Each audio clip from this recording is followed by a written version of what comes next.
Hi hello നമ്മുടെ ഇന്നത്തെ video തംബ്ലൈനിൽ കണ്ട പോലെ തന്നെ ടീനേജേഴ്സിന് വേണ്ടിയിട്ടുള്ള ഒരു വീഡിയോ ആണ്. അപ്പോൾ വീഡിയോയിലേക്ക് പോകുന്നതിന് മുന്നേ വെൽക്കം ടു ഷിവൂസ് വ്ലോഗ്.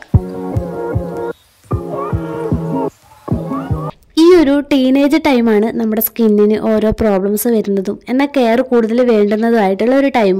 മെന്റലിയും ഫിസിക്കലിയും ഒക്കെ നമ്മുടെ ചേഞ്ചസ് വരുന്ന ഒരു ടൈം കൂടിയാണ്. ടീനേജ് ടൈം സ്റ്റാർട്ട് ചെയ്യുന്നതിന് മുന്നേ നമ്മുടെ സ്കിൻ നല്ല സോഫ്റ്റ് ആയിരിക്കാം, അതുപോലെ തന്നെ ഗ്ലോയിങ് ആയിട്ടൊക്കെ ഉണ്ടായിരിക്കാം. പെട്ടെന്നായിരിക്കും പിമ്പിൾസ് വരുന്നതും ഓയിൽനെസ് ഒക്കെ വരുന്നത്.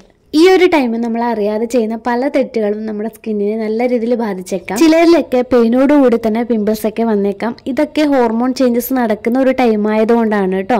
മെൻസസ് സ്റ്റാർട്ട് ചെയ്യുന്ന ഒരു ടൈം ആയതുകൊണ്ട് തന്നെ നമ്മുടെ ഹോർമോൺ ചേഞ്ചസ് ഒക്കെ കൂടും. അതുപോലെ തന്നെ നമ്മുടെ ബ്രെയിനിൽ പലതരം ഹോർമോണൊക്കെ ഉൽപ്പാദിപ്പിക്കപ്പെടും. ഗേൾസിനൊക്കെ ആണെങ്കിൽ ഈസ്ട്രജൻ കൂടുതലായിട്ട് ഉൽപ്പാദിപ്പിക്കപ്പെടുന്ന ഒരു ടൈമാണ്. അതുപോലെ തന്നെ ഈ ഹോർമോൺ എല്ലാം തന്നെ നമ്മുടെ സെബേഷ്യസ് ഗ്രന്ഥികളെ ഇൻക്രീസ് ചെയ്യുന്ന ഒരു ടൈം കൂടിയാണ്. ഈ ഒരു പ്രോസസ്സ് അവിടെ നടക്കുന്നത് കൊണ്ടാണ് നമ്മുടെ സ്കിന്നിലും ബോഡിയിലൊക്കെ പല മാറ്റങ്ങളും ഉണ്ടാകുന്നത്.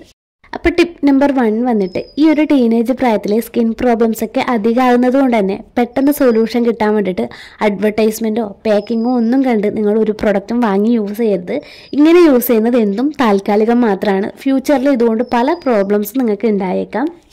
അതുകൊണ്ട് തന്നെ നിങ്ങളുടെ സ്കിൻ പ്രോബ്ലംസ് എന്താണ്, സ്കിൻ ടൈപ്പ് ഏതാണ് എന്നൊക്കെ നല്ല രീതിയിലൊന്ന് മനസ്സിലാക്കി ടൈം എടുത്ത് മാത്രം അതിനൊരു സൊല്യൂഷൻ കണ്ടെത്തുക.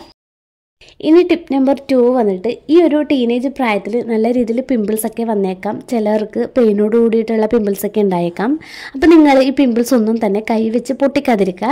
ഇങ്ങനെ പൊട്ടിക്കുന്ന ഒരു ടൈമിൽ ആ പിമ്പിൾസിലുള്ള ബാക്ടീരിയാസ് ഒക്കെ മറ്റു ഭാഗങ്ങളിലേക്കൊക്കെ പോയിട്ട് അവിടെയൊക്കെ പിമ്പിൾസ് വരാനുള്ള ചാൻസ് ഉണ്ട്. അതുപോലെ തന്നെ ഇൻഫെക്ഷൻ ഉണ്ടാവാൻ വരെ ചാൻസ് ഉണ്ട് കേട്ടോ. പിന്നെ ഈ ഒരു പിമ്പിൾസ് കൂടുതലുള്ള ആൾക്കാരൊക്കെ സാലിസിലിക് ആസിഡ് ഇൻഗ്രീഡിയൻ്റ് ആയിട്ട് വരുന്ന പ്രൊഡക്റ്റ് ഒക്കെ യൂസ് ചെയ്യുന്നത് നല്ലതായിരിക്കും. ഇനി ടിപ്പ് നമ്പർ 4 വന്നിട്ട് ക്ലെൻസർ ആണ്. നമ്മുടെ ഫേസ് നല്ല രീതിയിലൊന്ന് വൃത്തിയാക്കാൻ വേണ്ടിയിട്ട് ക്ലെൻസർ യൂസ് ചെയ്യുന്നവരാണ് കൂടുതൽ ആൾക്കാർ അല്ലേ. അപ്പോൾ വാങ്ങിക്കുന്ന സമയത്ത് ചില കാര്യങ്ങളൊക്കെ ശ്രദ്ധിക്കുന്നത് നല്ലതാണ്.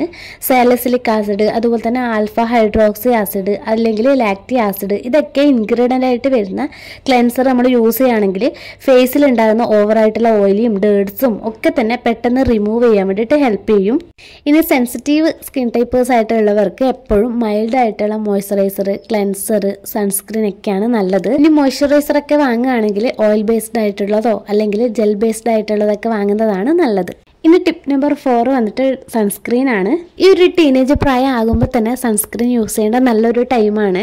ഇനി നിങ്ങൾ സൺസ്ക്രീൻ വാങ്ങുന്ന സമയത്ത് ശ്രദ്ധിക്കേണ്ട ഒരു കാര്യം വന്നിട്ട് അക്വ അല്ലെങ്കിൽ ജെല്ലൊക്കെയുള്ള സൺസ്ക്രീനുകൾ വാങ്ങുന്നതാണ് ഏറ്റവും നല്ലത്. അതുപോലെ തന്നെ SPF 50 to 30 ആണ് ടീനേജുകാർക്ക് ഏറ്റവും ബെസ്റ്റ് ആയിട്ടുള്ള സൺസ്ക്രീന്. ഇത് UVA and UVB പ്രൊട്ടക്ഷൻ കിട്ടുന്നതാണ്.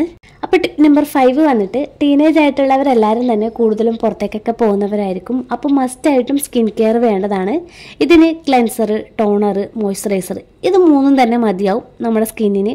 അതിൽ കൂടുതലൊന്നും തന്നെ നമ്മുടെ സ്കിന്നിൽ കൂടുതലായിട്ട് അടുപ്പിക്കാത്തതാണ് ഏറ്റവും നല്ലത്. ഇനി ടിപ്പ് നമ്പർ 6 വന്നിട്ട് മേക്കപ്പ് റിമൂവിങ് ആണ്. ഇന്ന് കൂടുതൽ പെൺകുട്ടികളും കോളേജിലോ മറ്റു ഫംഗ്ഷനൊക്കെ പോകുന്ന സമയത്ത് മേക്കപ്പ് ഇടാറുണ്ടാവും. അപ്പോൾ ഫംഗ്ഷനൊക്കെ കഴിഞ്ഞ് നമ്മൾ വീട്ടിലെത്തിയ ഉടനെ തന്നെ മേക്കപ്പ് നല്ല രീതിയിൽ റിമൂവ് ചെയ്യുക. അല്ലെങ്കിൽ നമ്മുടെ ഫേസിൽ ഡേർട്സ് ഒക്കെ അടിഞ്ഞു കൂടിയിട്ട് പോർസ് ഒക്കെ അടഞ്ഞു പോകും. ആ സമയത്ത് നമ്മുടെ ഫേസിൽ ബ്ലാക്ക് ഹെഡ്സ്, വൈറ്റ് ഹെഡ്സ് ഒക്കെ വരാൻ ചാൻസ് ഉണ്ട്. ഇനി ടിപ്പ് നമ്പർ 7 വന്നിട്ട് സ്ക്രബാണ്. നമ്മുടെ ഫേസിലുള്ള അഴുക്കൊക്കെ റിമൂവ് ചെയ്യാൻ വേണ്ടിയിട്ട് ഇടയ്ക്ക് സ്ക്രബ് യൂസ് ചെയ്യുന്നത് നല്ലതാണ് കേട്ടോ.